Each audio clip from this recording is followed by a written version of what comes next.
할렐루야.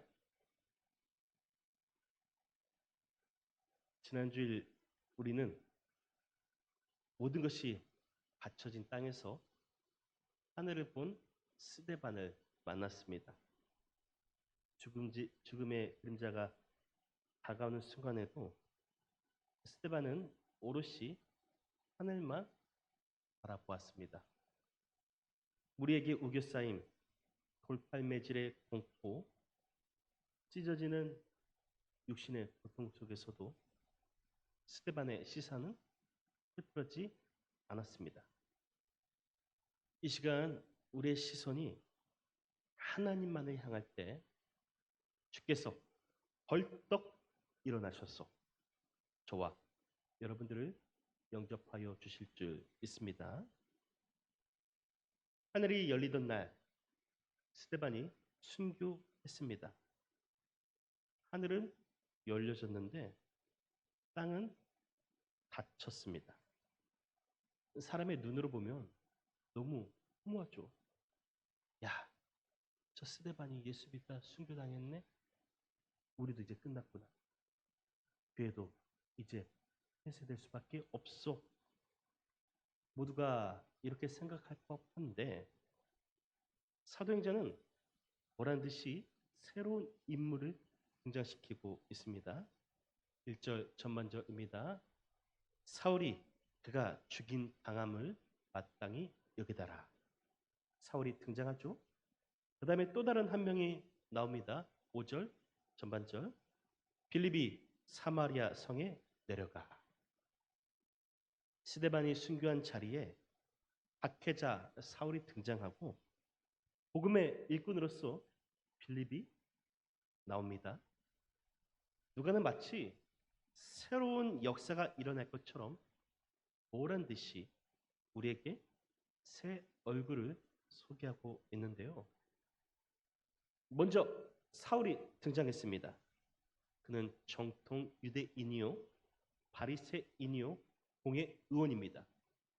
그래서 스데반을 죽이는데 앞장선 인물로 볼 수 있는데 이 사울의 등장과 함께 본문의 분위기가 점점 어두워집니다. 1절 하반절.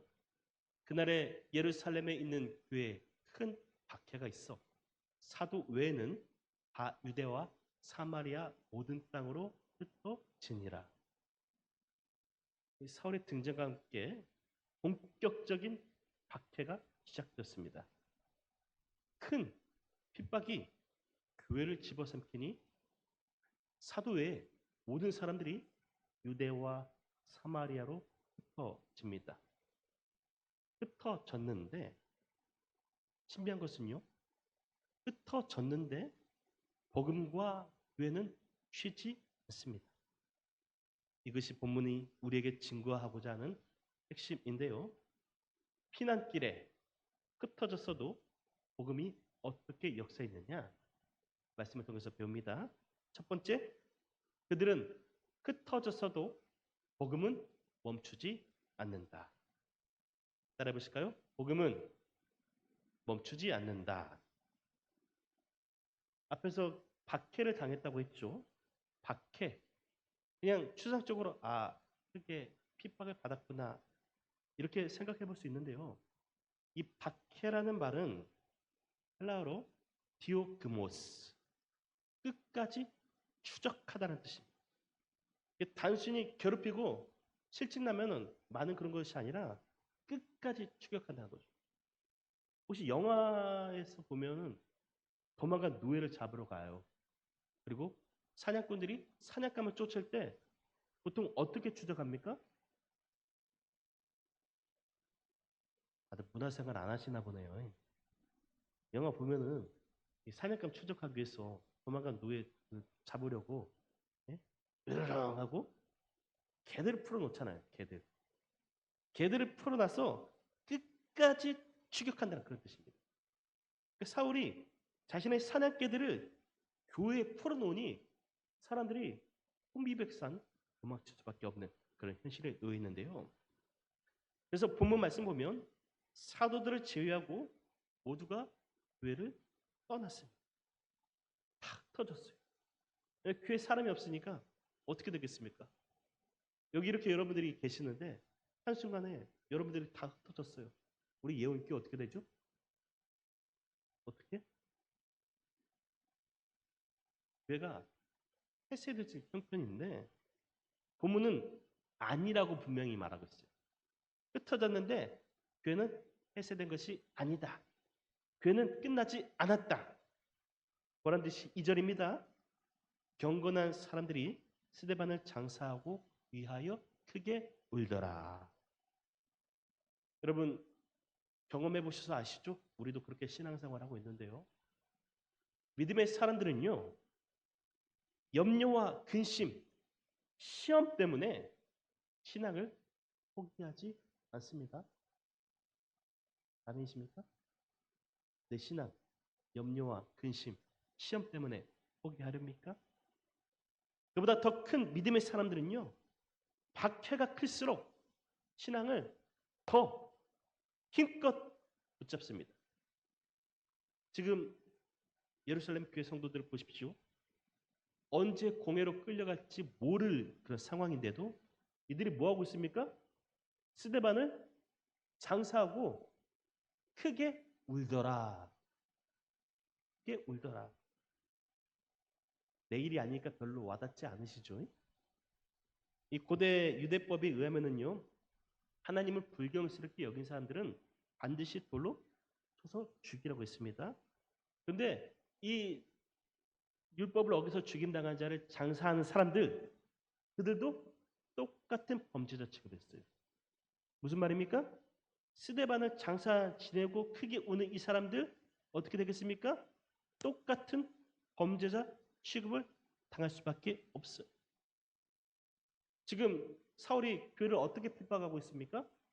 교회를 이 핍박한다는 것에 대해서 학자들은 이렇게 말합니다. 산 멧돼지가 포도밭에 뛰어들어가 포도를 짓밟아 으깨어 부순다. 사울이요. 포도밭을 짓밟아 으깨어 부수듯 교회를 박해하고 있는데 스데반의 시신을 장사한답니다. 쌍심지를 키고 삼각형 눈을 뜨고 교회를 다 지켜보고 있는데 모여서 스데반을 장사한다는 거예요. 봐라. 우리도 똑같은 유대인이다. 아니, 우리도 똑같은 그리스도인이다. 우리도 스데반처럼 죽여봐라. 우리도 율법을 어긴 사람이다. 대놓고 어떻게 해요? 펑펑 울었다 말하잖아요. 크게 울었다. 우리 한번 봐라. 너희들 핍박해도 우리가 넘어지는가. 그런 내용. 이러니까 사울이 어떻게 되겠습니까? 예? 핍박해도 계속 모이게 힘쓰고 크게 울면서 아니 사울이 이제 눈이 확 돌아갑니다. 눈이 돌아가요. 너희가 감히 이러고도 대놓고 예배드릴 줄 알아? 하면서 3절입니다. 사울이 교회를 참멸할세 각 집에 들어가 남녀를 끌어다가 옥에 넘기니라. 잔멸하다.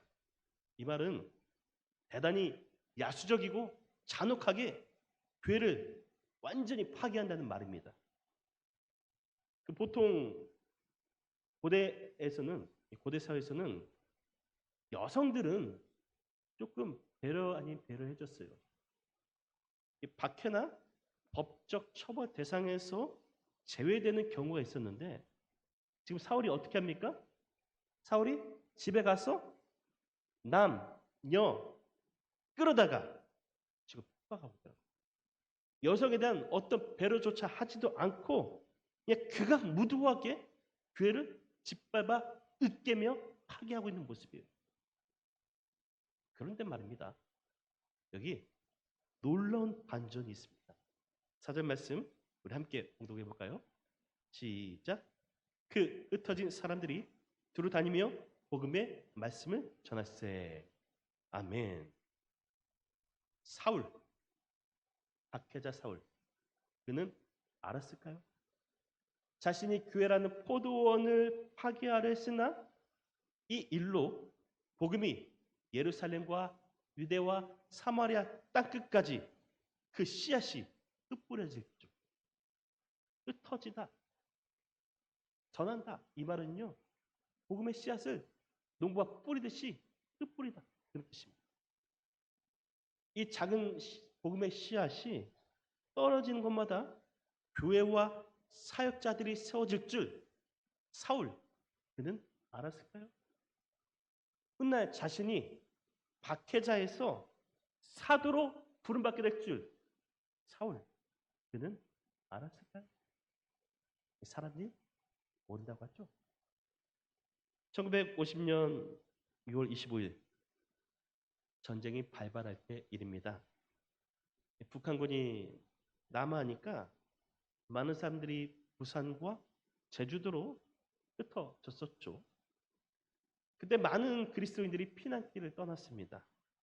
전쟁으로 떠난 피난길이지만 역사를 보면은요, 그들은 피난처에서 예배를 세웠습니다. 총성이 울려 퍼지고 미사일이 날아다니고 탱크가 지나가는 그 아비규환과도 같은 현장에서 예배를 세웠고 전도하며 교회를 세웠습니다. 교회와 함께 재직과 전도자를 세웠습니다. 부산 광복교회는 이북에서 내려온 기독 청년들과 함께 예배했고요.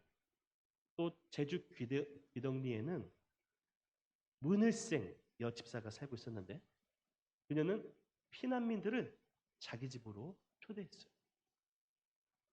제주 CBS의 기록에 따르면 이 문을생 집사는 자신의 집을 예배처로 흔쾌히 개방하였다. 자신의 집을 교회로 세웠다는 역사가 있습니다. 전쟁 중에도 흩어짐 당했어도 예배가 살아나고 전도가 이어졌습니다.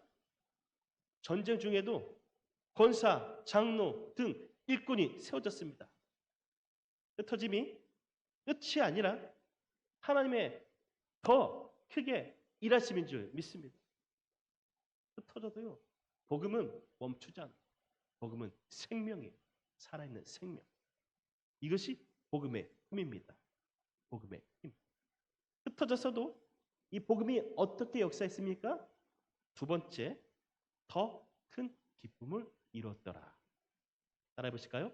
더 큰 기쁨을 이루었다. 목소리들이 오늘 많이 약해졌네요. 다시 한번요. 더 큰 기쁨을 이루었다. 본문은 어느덧 흩어진 사람들 가운데서 한 사람을 등장시킵니다. 앞에서 사울과 함께 언급했던 이름 기억나시죠? 누구죠? 누구? 빌립. 빌립은 스데반과 함께 세워진 7 집사 가운데 한 사람입니다. 이제 빌립이 스데반의 빈자리를 채우고자 등장하는데요. 여러분, 박해가요 밀어내는 힘이라면 복음은 당기는 힘입니다. 한번 해볼까요?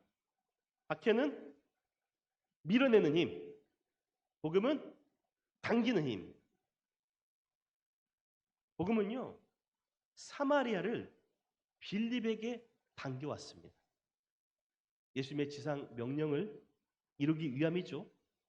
사마리아로 내려간 빌립은 곧바로 그리스도를 증거합니다. 아시다시피 사마리아는 당시 소외된 지역이었습니다. 순수 유대 혈통이 아니라는 이유로 무원으로부터 배제된 사람들이 모였던 곳이 사마리아예요. 사마리아. 이렇게 구원 밖으로 밀려났는데도요. 이 사마리아 사람들은 유대인들처럼 메시아를 기다려왔어요.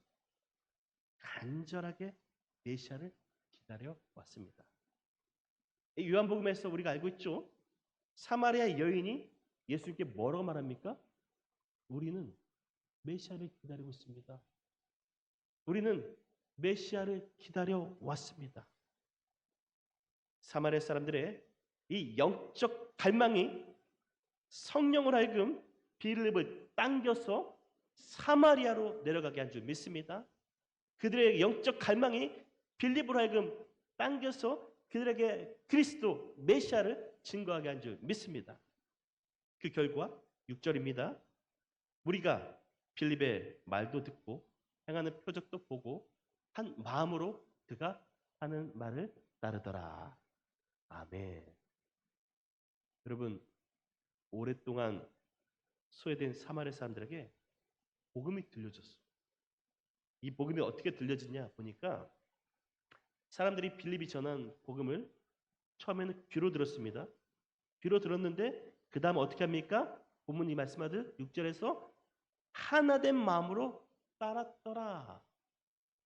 하나된 마음으로 주님의 말씀을 따르고 있습니다. 언제나 마음이 먼저 아닙니까? 여보, 당신 내가 사랑해. 말로만 하는 것보다 마음이 먼저 아닙니까? 아무리 값비싼 선물이나 듣기 좋은 말도 그 안에 마음이 담겨 있어야 되죠. 어떤 일을 할 때도 우리 마음의 엔진이 가동되어야 시작할 수 있고요. 어떤 공동체나 조직에서도 마찬가지 아닙니까? 아무리 잘 짜여진 시스템이 있을지라도 구성원들의 마음이 하나로 모여져요. 항상 마음이 문제입니다. 그 마음. 지금 사마리아 사람들을 보십시오. 복음을 귀로 들었는데 마음으로 들었습니다. 그리고 마음이 하나가 되어지니 마음이 하나로 모여지니 역사가 일어나는데요. 7절 말씀 함께 봉독합니다. 시작. 많은 사람에게 붙었던 더러운 귀신들이 크게 소리를 지르며 나가고 또 많은 중풍병자와 못 걷는 사람이 나으니 아멘. 성경은 분명히 말합니다. 하나님의 말씀을 마음으로 들었을 때 지금 여러분들 이 말씀을 귀로 듣고 있습니까? 마음으로 듣고 있습니까? 본문은 분명히 말합니다. 하나님의 말씀을 마음으로 들었을 때 묶인 것이 풀리고 병든 것이 고쳐지고 눌린 것이 일으키는 역사가 있을 줄 믿습니다. 진짜예요. 제가 아는 어떤 분은 이렇게 예배 중에 하나님의 말씀을 들었어요. 말씀을 듣고 이건 내 말씀이다 하고 아멘 믿습니다 했을 때 허리 디스크가 고질병이었거든요. 그 순간 나아지는 경험을 한 적이 있다고 저에게 간증한 적이 있어요. 이게 말씀의 힘이에요. 복음의 능력이에요. 복음의 능력. 그리고 그 능력을 경험한 사람들에게는 모두 다 이런 결과가 있습니다. 8절 함께 봉독할까요? 그 성에 큰 기쁨이 있더라. 아멘이십니까? 이 말씀이 오늘 여러분들 1절부터 8절까지 맥을 한번 보십시오. 이게 참 은혜인데 1절에는 큰 박해가 있었습니다. 근데 쭉 내려서 보니까 8절은 큰 박해가 뭐로 바뀌었습니까? 큰 기쁨으로 바뀌었다. 큰 기쁨의 은혜. 아멘이십니까? 세상엔 박해가 있는데 하나님은 큰 기쁨으로 채우셨어요. 교회를 무너뜨리려고 했는데 하나님은 기쁨으로 교회를 채우셨습니다. 어떻게요?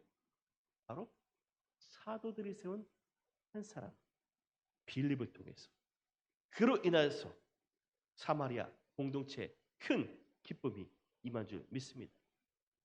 이게 복음의 힘이고 한 사람의 힘이에요. 복음 안에서 끼어있는 한 사람에게 주신 하나님의 역사. 한국교회 역사 속에 감동적인 이야기가 하나 있어 소개하려고 하는데요. 1911년 조선이 일제항거하고 있을 때 우리 조선은 그야말로 사마리아와 같았습니다.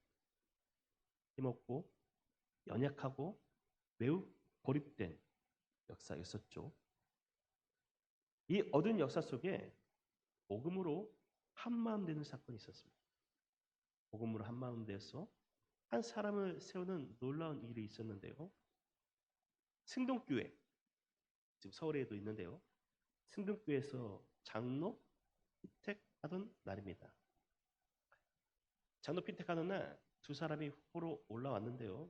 첫 번째, 이 사람은 보종 황제의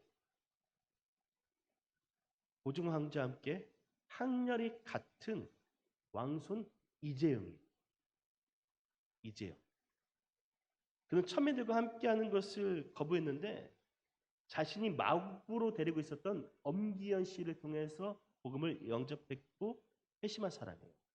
이재영 첫 번째 후보. 두 번째 후보는 박성춘이라는 사람입니다. 그는 백정. 콜레라에 걸려서 사경을 헤매고 있었는데요. 여러분들 그 양림동에 가면은 어비스라는 카페가 있어요. 호신대 옆에. 어비스 선교사. 이 어비스는 그 고종의 주치의였습니다.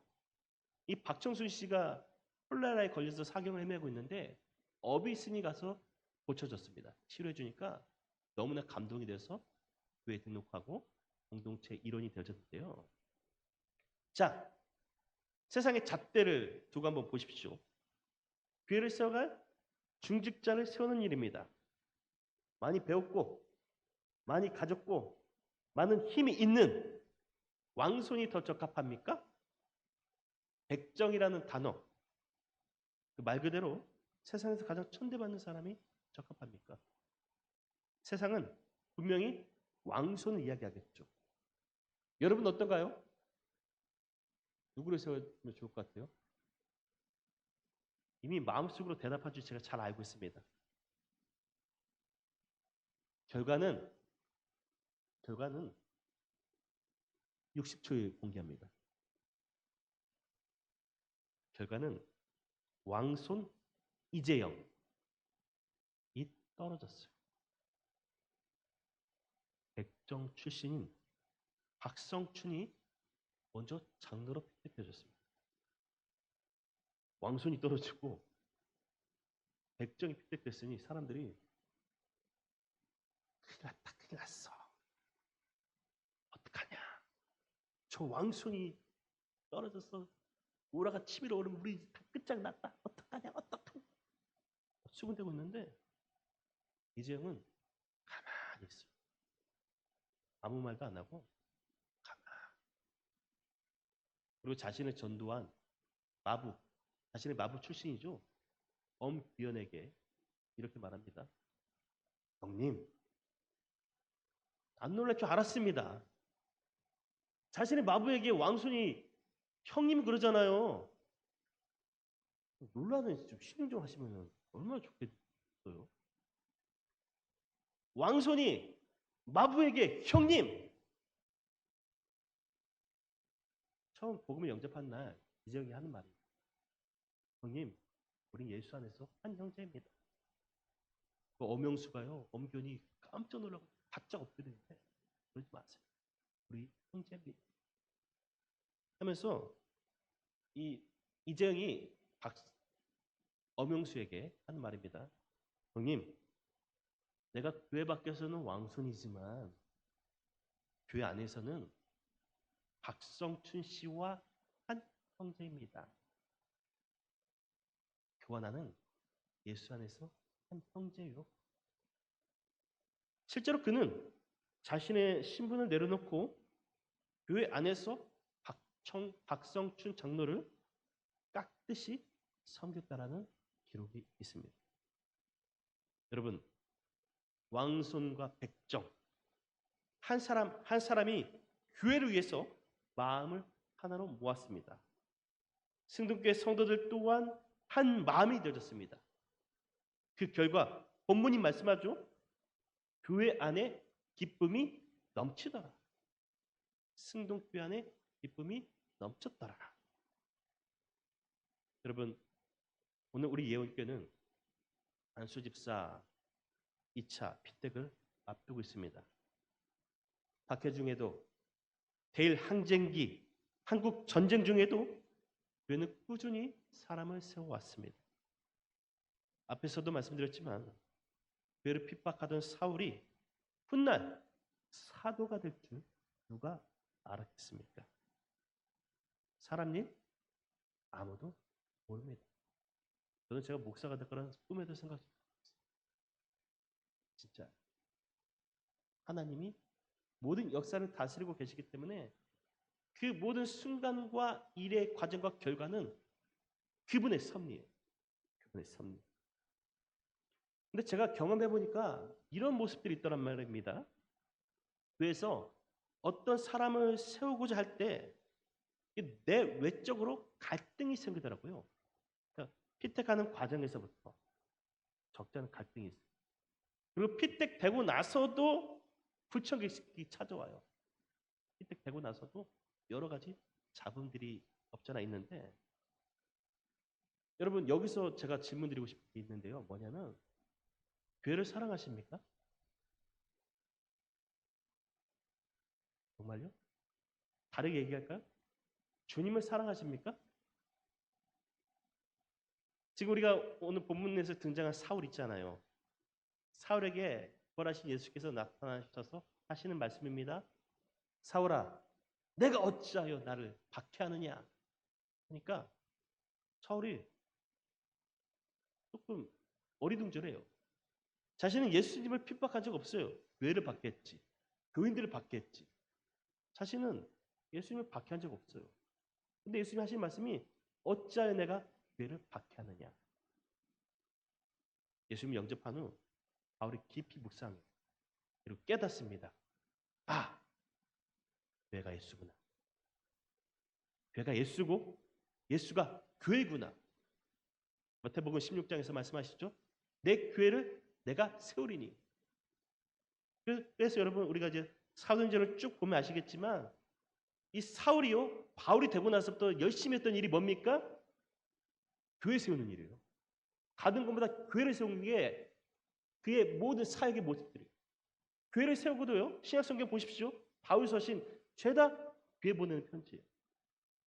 교회를 세우는 것이 예수님을 세우는 거라고 바울은 믿고 그렇게 열심히 헌신했던 모습을 우리가 말씀을 통해서 배우는데요. 여러분 다시 한번 묻습니다. 예수님을 사랑하십니까? 예수님을 사랑하십니까? 예수님을 사랑하시면 교회가 예수님입니다. 예수님이 교회입니다. 예수께서 내 교회라고 말씀하신 예원 교회를 사랑하시길 바랍니다. 정말 진지하게 껐득하면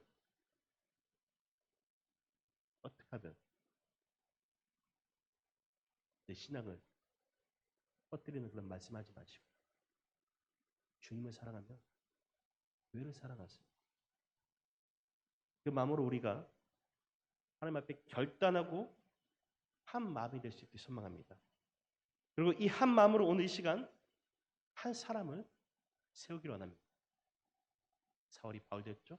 빌립을 통해서 사마리 성에 기쁨이 있었죠. 한 사람. 여러분 한 사람을 하나님 앞에 세우는데 나이가 무슨 상관입니까? 네? 저는 36세 때 첫 담임 목회를 했습니다. 36살에 담임 목사가 되었죠. 그리고 45세에 예언교회 담임 목사로 부름받았죠. 나이가 무슨 상관입니까? 3040 결코 어리지 않습니다. 이분들 사회에서는 과장, 부장이에요. 알만큼 다 아는 사람. 50, 60에 뒤처지지 않는 인물입니다. 또 무엇보다 그렇게 생각하시는 분들이 있는데 여성은 안 돼. 교회 여성 장로, 여성 집사 안 돼. 그런 게 어디 있어요? 교회 안에서 죄다 왕손이어야 한다면 왕손만이 될 수 있다면 백정 장로가 어떻게 나왔겠습니까? 여러분 지난 2주 동안 기도해 오셨습니다. 기도해 오셨지만 지금 이 순간 다시 한번 성령께 물으십시오. 내 생각, 내 판단, 내 지혜는 모두 내려놓으시고 주 성령께 묻고 순종하십시오.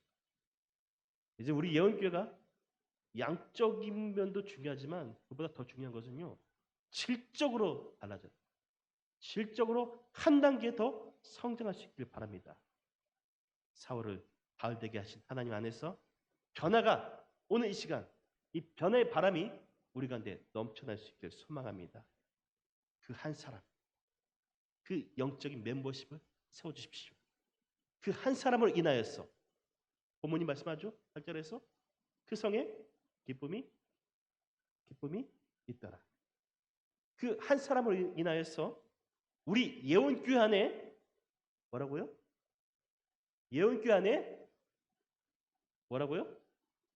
기쁨이 있더라. 기쁨이 가득한 저와 여러분들의 예언교회 될 수 있기를 간절히 소망합니다. 기도드립니다. 주님, 복음은 생명입니다. 복음은 멈추지 않습니다. 이 복음은 주께서 친히 모든 것들을 당겨 오시는 힘이 있습니다. 이 복음 안에서 교회가 세워졌고 우리가 교회를 이루는 구성으로 원으로 부름받았습니다. 주님, 저 한 사람 빌립으로 인하여서 사마리아가 기쁨이 넘쳤습니다. 사울이었던 바울로 인하여서 주님 아시아와 소아시아와 유럽의 복음이 그 기쁨이 가져왔음을 말씀 통해서 배웁니다. 아버지 하나님, 오늘 우리 예언교회도 큰 기쁨이 있게 하여 주옵소서. 복음 안에서 세워진 인물 그 한 사람 또 한 사람으로 인하여서 우리 예언교회에 큰 기쁨이 넘칠 수 있도록 도와 주옵소서. 모든 피택 과정 가운데 주께서 동행하시고 인도해 주시고 그 결과 가운데도 하나님께서 역사하여 주셔서 우리가 기뻐하며 새로운 항해를 향해 출발할 수 있는 예언교회가 되지게 축복하여 주옵소서. 예수님의 이름으로 기도드리옵나이다. 아멘.